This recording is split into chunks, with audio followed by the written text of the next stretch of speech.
There are three reasons why organizations like Transparency International Sri Lanka find social media so important. Firstly, corruption.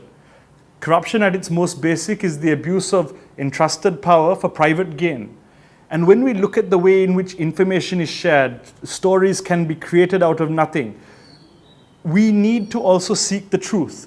Because if we start sharing information which does not anchor itself in the truth, we end up actually becoming part of a corruption problem.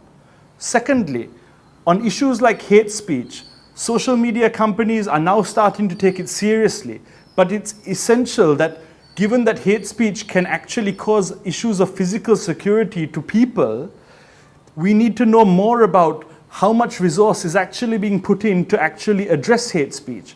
And even stemming from things like hate speech, even looking at things like political advertising, we're now seeing social media companies taking those first steps in showing people who is actually paying for this advertising. That's a key thing. The third and final point is around our own political society in Sri Lanka.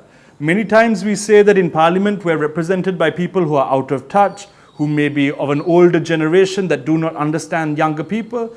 But social media is now widely accepted as a key platform to engage all parts of society, and particularly young people. So it's an example of people who may be considered out of touch having to actually come into a domain which is really driven by young people. So let's make sure that that is put to the advantage of young people. And finally, on this point around digital rights, this is not a question of if digital rights will be important.